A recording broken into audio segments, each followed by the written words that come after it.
On Friday, leaked photos reportedly showed the set of Disney's new version of Snow White and the Seven Dwarves, starring a Hispanic lady and a bunch of tall guys. Initially, Disney told the Daily Beast that the photos were fake, but a Disney spokesman later recanted the denial and insisted instead that the photos were real, just not official, whatever official means. They were obviously taken on set. And of course they were real. This is all Hollywood can do now. It just remakes old stuff because it has no new stories to tell, and it does so in a way that not only reliably erases white people, but at a deeper level than that, just doesn't make any sense. Of course, Snow White is brown.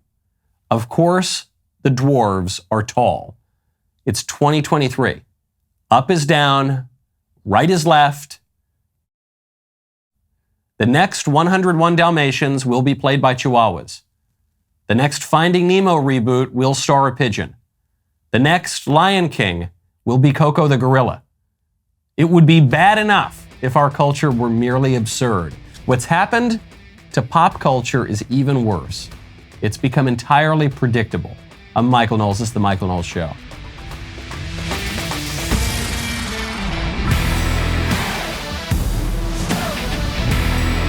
Welcome back to the show. This episode is brought to you by Good Ranchers. Get great meat at a secure price and $30 off your order with my code Knowles, Knowles. Go to goodranchers.com, use code Knowles today. Bobby Kennedy Jr. making some waves by suggesting that COVID was a bioweapon that was developed to target certain ethnicities and that spared other ethnicities, including Asians and Ashkenazi Jews, creating all sorts of ways. We'll get to that in a little bit. First, though, at least one generally predictable genre has been shaken up over the last few days. The genre, presidential debates and interviews, the man who shook it up, Tucker Carlson. Tucker hosted a candidate forum in Des Moines, Iowa. The Blaze aired it. And it wasn't a proper presidential debate in that he was just grilling candidates individually. But Tucker woke up Friday morning and Tucker chose violence, and Tucker burned down about half the GOP presidential field. The most brutal exchange of the day was with Mike Pence, and it concerned the war in Ukraine. You are distressed that the Ukrainians don't have enough American tanks. Every city in the United States has become much worse over the past 3 years. Yeah. Drive around. There's not one city that's gotten better in the United States. And it's visible. Our economy has degraded. The suicide rate has jumped. Public filth and disorder and crime have exponentially increased. And yet, your concern is that the Ukrainians, a country most people can't find on a map, who've received tens of billions of U.S. tax dollars, don't have enough tanks. I think it's a fair question to ask, where's the concern for the United States in that? Well, it's not my concern. Tucker, I've heard that routine from you before, but that's not my concern. I'm running for president of the United States because I think this country's in a lot of trouble. I think Joe Biden has weakened America at home and abroad. And as President of the United States, we're going to restore law and order in our cities. We're going to secure our border. We're going to get this economy moving again. Okay. It's a terrible answer. It was a terrible answer. It almost certainly destroyed what chance there was for Mike Pence's presidential campaign. And yet, I think Pence's critics are being a little disingenuous here. It seems clear enough to me that Mike Pence was not actually saying that the American interest is not his concern. I know that's what it sounds like, but if we're being charitable and we're being honest here, I don't think that's actually what he's saying. Tucker says, well, all this terrible stuff's happening in America. Your concern is that Ukraine doesn't have enough American tanks. Well, where's the concern for the American interest? And Mike Pence says, well, that's not my concern. What do you think he's referring to there? Do you think he's referring to that little bit at the end, or do you think that Mike Pence started formulating his answer when Tucker said, your concern is that Ukraine doesn't have enough American tanks, and he was planning to give this canned, packaged answer, which he immediately launches into, which is, America's in trouble, and he just goes right into the stump speech. It's obviously the latter, and yet the result is going to be the same. It's not that people are dunking on Pence here because of his answer in this exchange. People are highlighting this exchange because they already want to dunk on Pence because they already don't support him. And I know the effect of that is identical, but he's not really saying that. It's just that people believe that the uncharitable way of interpreting his answer gets to a deeper truth, perhaps an unwitting and unconscious truth about Pence's answer, which is they view Mike Pence as being a representative of this mid-2000s kind of Republican orthodoxy that's much more concerned about cutting taxes at home, not really fighting the culture war all that hard, and policing the world and engaging in adventures abroad. Fair or unfair, that's what they think that Pence is after, and Pence's answer did not do him any service there. Pence, though, by the way, always had a pretty much impossible path in this presidential race. The people who support Trump hate him because Pence refused to hold up the certification of the votes on Election Day. The people who hate Trump hate Pence because Pence made a deal with the devil and served as the vice president for Trump for 4 years. So his support base basically did not exist, and he's been trying to navigate these two fields. It was not going to work, and then Tucker came in and just pulled that pin out of the grenade, threw it into the Mike Pence presidential campaign, and fairly or unfairly, completely blew it up. Now, some GOP establishment types are insisting that this Ukraine issue, it's not a big deal. It's not really going to affect the way that people vote in 2024. Americans vote on domestic policy, not on foreign policy. Come on, get out of here, move along. Well, this is a lot more than just an academic question because the war in Ukraine is heating up. The Biden administration is becoming more belligerent in Ukraine. And now Joe Biden is calling up reservists potentially to fight the war in Ukraine. So it's no longer just, we're going to send some tanks and guns over there to Ukraine and the Ukrainians can defend their own country. Increasingly, you're seeing the normalization of talks that American servicemen will be fighting against Russians in Ukraine, which strikes me as completely insane, but that's what the Biden administration is doing.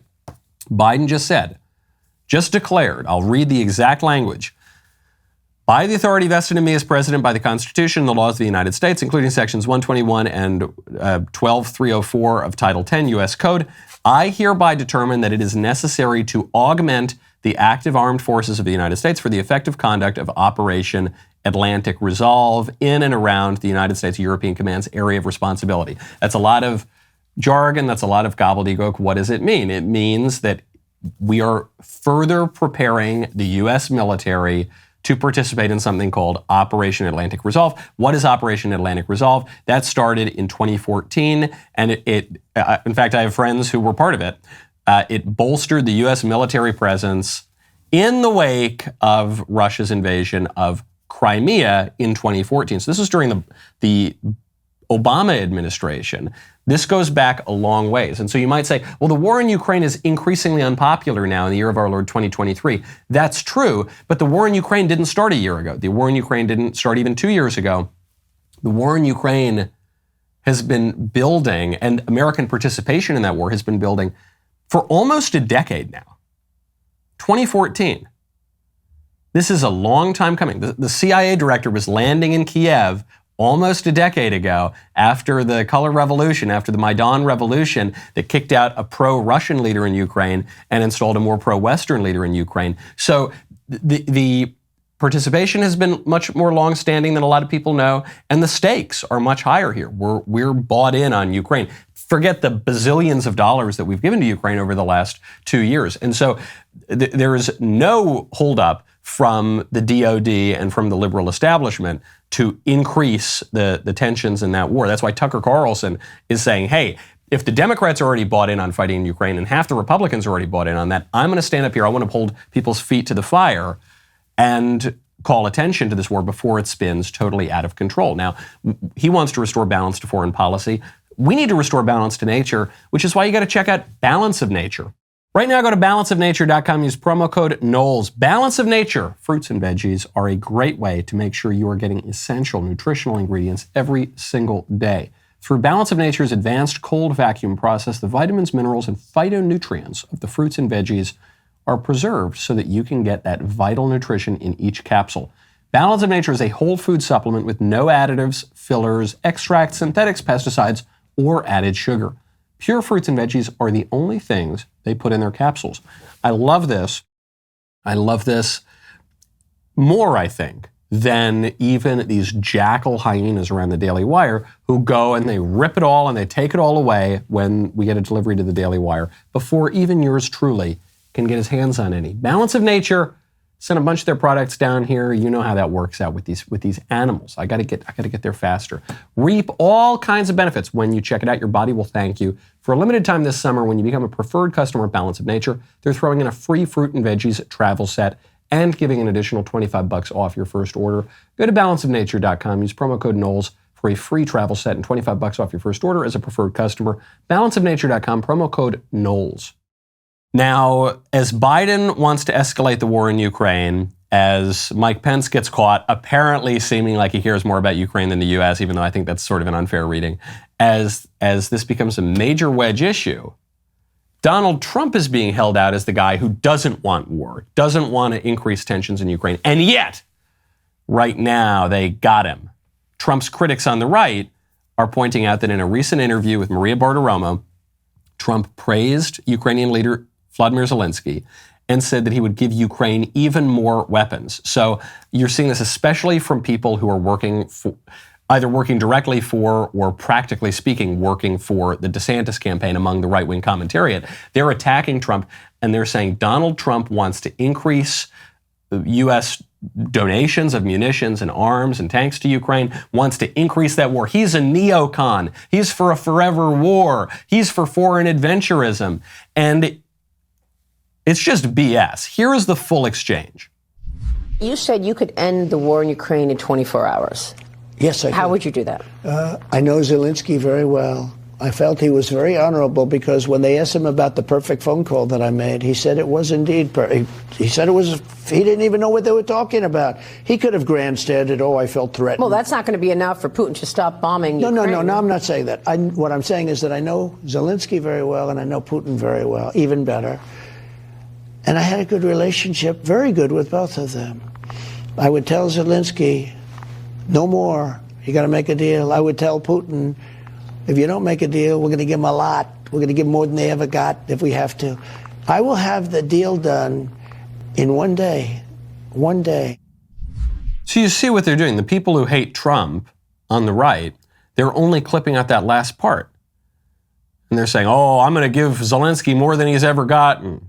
They clip out the first part and the last part. He's a very honorable man, and I'm going to give him more than he's ever gotten. And they're going to make him sound like he's, Lindsey Graham 2.0 or something. But they're missing that middle part, which is the most crucial aspect, where he says, I would tell Zelensky to make a deal.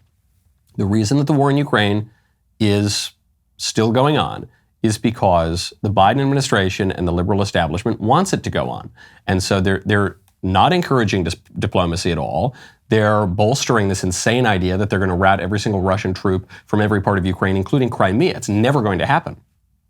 And so the liberal establishment keeps pushing that. Trump says, why does he flatter Zelensky? Because he wants to have influence with Zelensky. Says he and I got along great. He's a good guy. And I'm going to tell him, sit down, come to the table, give up your most ambitious goals, sit down and make a deal with Putin. And then look, I've got a great relationship with Putin and I'm going to tell him to come to the table. But the leverage he's going to have on Putin is he's going to say, and if Putin won't come to the table, I'm going to arm Zelensky to the hilt.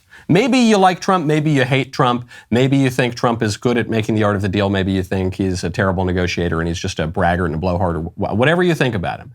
But it is completely disingenuous to say that Trump is calling for an escalation of the war in Ukraine. That is the exact opposite of what he is saying. And I actually had forgotten that this is how presidential primaries are, is that people tend to dig in and they pick a candidate, even among the commentariat, even among the journalists, they pick a candidate and they decide that this is going to be my candidate, ride or die, and they will sometimes even be dishonest and disingenuous about what the other candidates have said.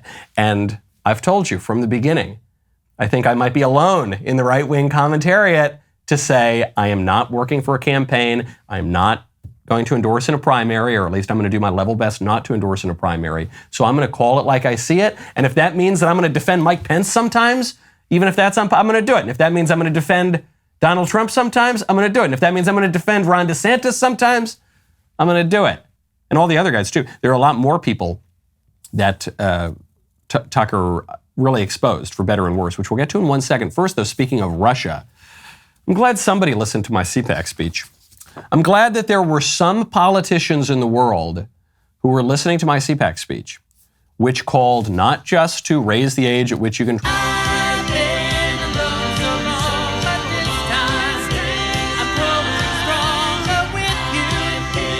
And this particular issue, the Russians have it right. And we in America, we've become so confident in our moral superiority over those awful, evil Russians or the Chinese or whoever, that we lose sight of that. Is when we become very confident in that moral superiority, we fall into the sin of pride, which is the queen of all vice. We just had a month literally celebrating pride, and pride goes before destruction and a haughty spirit before a fall. Now, when you want to improve your body, you're going to want to feed it Good Ranchers. Right now, go to goodranchers.com, use promo code Knowles. You know I love anything made with top-of-the-line quality. For me, that is Good Ranchers, period. The only thing missing is a pork box. And then if you ask, they deliver. Good Ranchers has just launched their prime pork, 100% American pork that is steakhouse quality. This new pork box comes with bone-in and boneless pork chops, sausage, smoked brats, and more. Plus, right now, you will get $30 off with code Knowles, Knowles, at goodranchers.com. On their site, you can explore all their all-American cuts of prime pork, prime beef, and better than organic chicken options. If you've tried their beef and chicken before, you know how phenomenal it is. You got to try this prime pork at least once. Trust me, these guys, the quality is unsurpassed. The other guys don't even come close. It's my favorite meal. It's my favorite meal that I can look forward to of any regular week when I come home. What are you waiting for? Enjoy real meat and real service today with Good Ranchers. Go to goodranchers.com, use code Knowles, Knowles, for $30 off any box. Promo code Knowles, Knowles, at goodranchers.com. Goodranchers.com, American meat delivered. Speaking of national humiliations, Kamala Harris, I guess I could just end it there. Speaking of national humiliations, Kamala Harris, she just gave a speech in which she committed a gaffe. And a gaffe, most people think a gaffe is when a politician accidentally says something that he doesn't mean to say. A gaffe is actually when a politician accidentally tells the truth. And that's what happened here when Kamala Harris accidentally articulated the ultimate goal of so many leftist policies. Think about the impact on something like public health. When we invest in clean energy and electric vehicles and reduce population, more of our children can breathe clean air and drink clean water. What was that? Hold on. Oh, I said we were going to drink clean air and have... No, before that. Oh, we were going to have clean water. No, hold on. I think it was after that. Where was the... Can we play that again, please? Think about the impact on something like public health. When we invest in clean energy and electric vehicles and reduce population... There we go. We got it.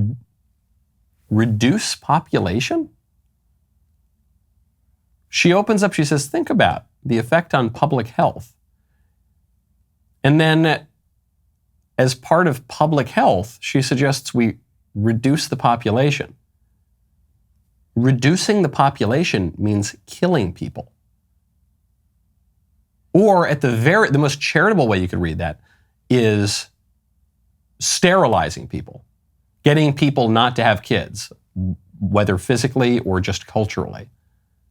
That's what they want. They really do want to reduce the population. And they've said it sometimes overtly, sometimes only implicitly. This has been true since Margaret Sanger and the birth control movement.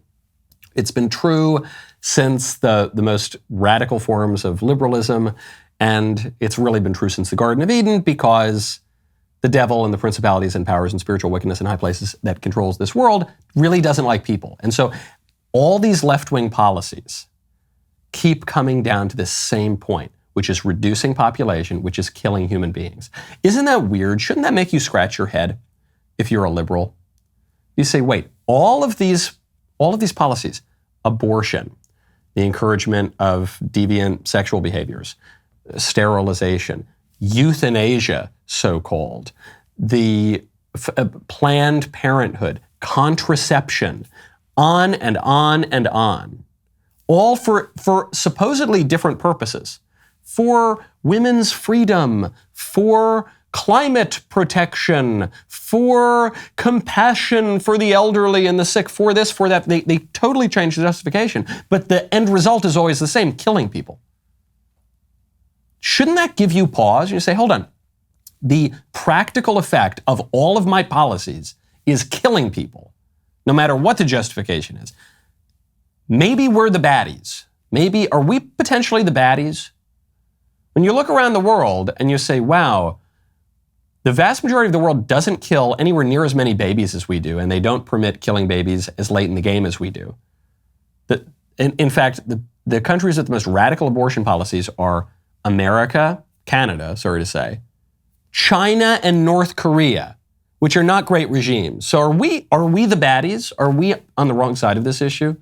Russia, which is a place with all sorts of problems that has done all sorts of bad things, they're actually banning that. We're promoting that. Are we, on this particular issue, are we perhaps the baddies?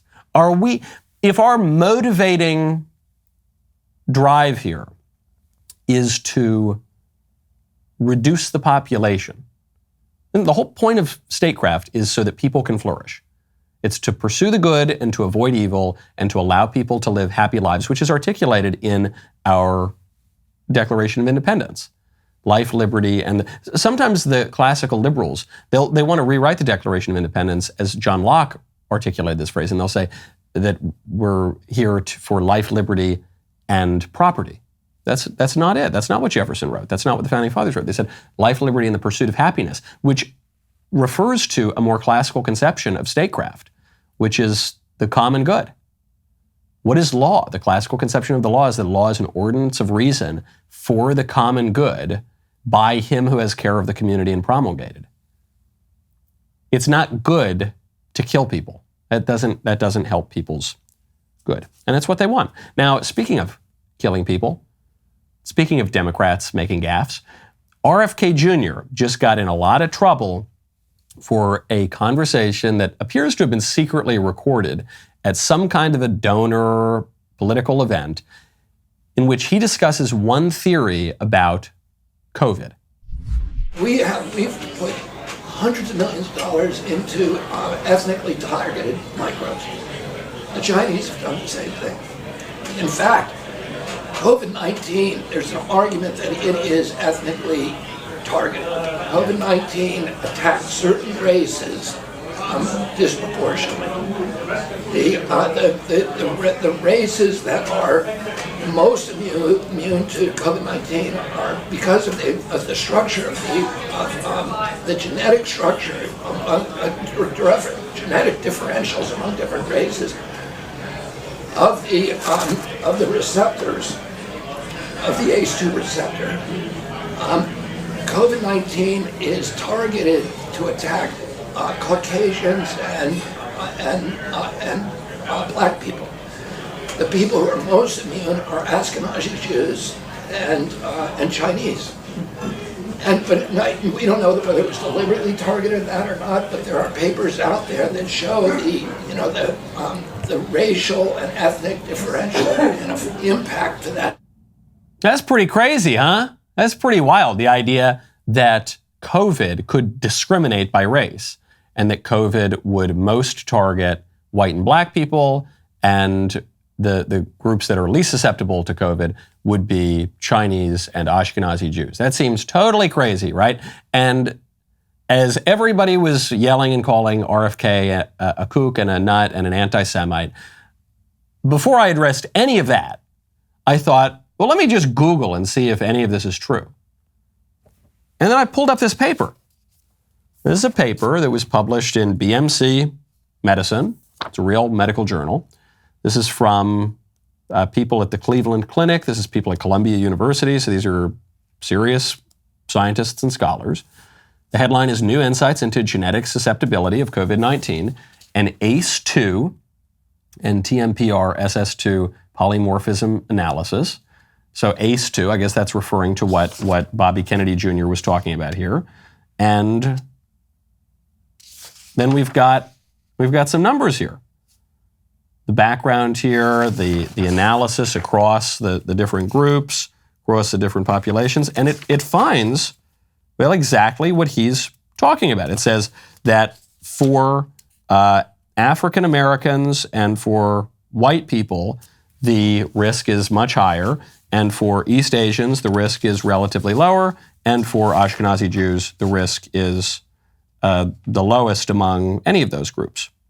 Okay, so that part is true. Now, there's a flip side to this. I said, so hold on, you're telling me that COVID doesn't affect Jews? I Googled that. I said, that doesn't sound right. And I find another study that is from another medical journal and says there's elevated Jewish mortality from coronavirus in England and Wales, an epidemiological and demographic detective story. So you got the one study, it says because of this ACE2 receptor, whatever the hell it is, you've got very low Ashkenazi Jewish susceptibility to the virus. And then this other study, it says you've got elevated mortality. So what does this mean?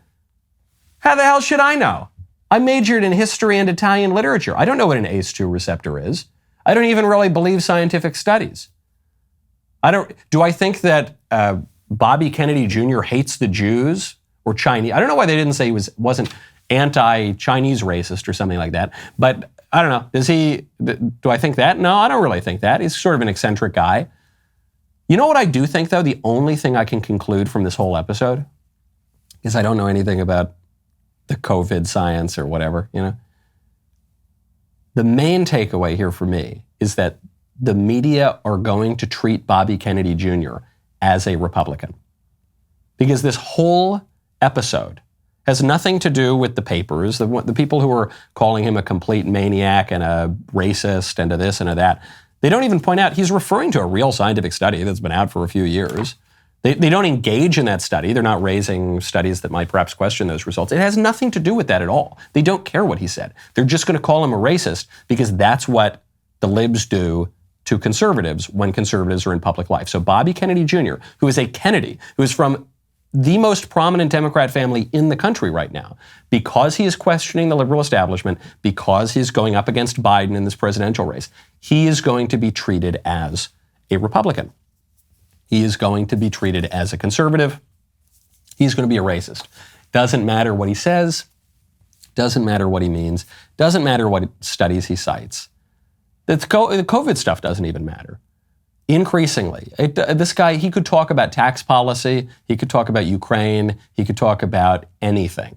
They will treat him that way, and it will probably work. Right now, Bobby Kennedy seems to have maxed out his support at 17 to 19%. Hard to imagine that the establishment lets him get any higher than that. Now, speaking of the 2024 election, CNN is reporting that Joe Biden is not actually running for re-election. CNN reports that top Democrats and donors have reached out to, quote, possible replacements for Joe Biden and had conversations about them getting in the race as Joe Biden struggles for the White House. What does this mean? I had the same reaction to this CNN report as I had to the viral moment of Bobby Kennedy talking about genetic susceptibility to the coronavirus, which is the story is not the story itself. The story is the way that it's playing out in the media. I don't trust CNN on anything. So do I trust that Biden's not running? No, I think Biden probably does want to run for president. I don't trust that report. What I now know from the CNN story is that top Democrats and the media and the liberal establishment do not want Biden to run. And the reason they don't want Biden to run is not because he's extremely old and incompetent and has wind blowing through his ears. That's been true for 50 years of Joe Biden's politics, at least the fact that he wasn't always the sharpest tool in the shed. And they already knew that he was elderly when he ran the first time. That's not it. The reason that they don't want him to run for re-election is because right now he's probably going to lose. At least if the election is fair, at least there's a good shot that he loses. And what does that mean? That means that contrary to what you've been hearing from a lot of the media reports, that there's no way that Donald Trump could ever possibly beat Joe Biden, the liberal media clearly think that Donald Trump could beat Joe Biden, because right now Donald Trump is overwhelmingly likely to get the GOP nomination. So if they felt that Biden could beat Trump, walk away with it, then they would make Biden the nominee, and then he would quietly go off into the sunset after he won re-election. I suspect they also think that Ron DeSantis could beat Joe Biden. But my takeaway here is they fear that the likely GOP nominee, the one who's up 30 points in the polls, Donald Trump, could beat Biden. And I think that he could probably beat him too.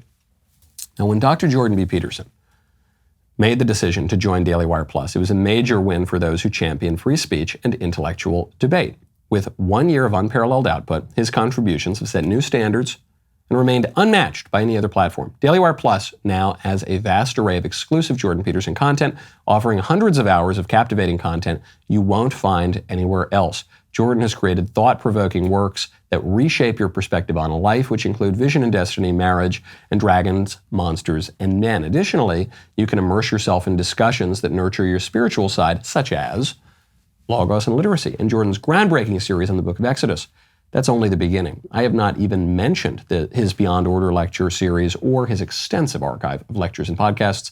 This is the compendium of all things Jordan, plus there's even more new exclusive content on the horizon. It's only the beginning. By becoming a DailyWire Plus member, you will embark on an unforgettable experience that will fuel your thirst for knowledge and inspire personal growth like never before. Go to dailywire.com/subscribe to become a member today.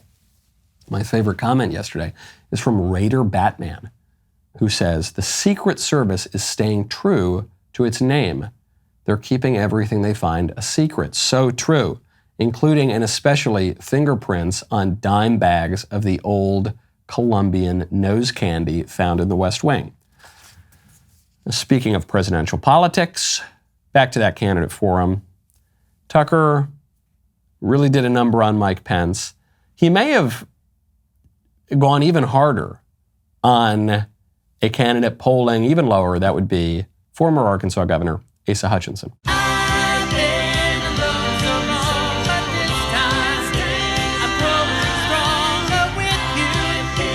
What do you want to talk about? You want to talk about marginal corporate tax cuts, Asa? I think everyone in this room realizes this is an important issue. And Asa has nothing, and he just sputters.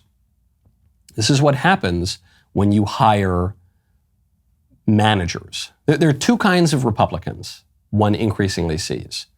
There are conservatives who are offering an alternative vision for our country and what good looks like and what flourishing life looks like.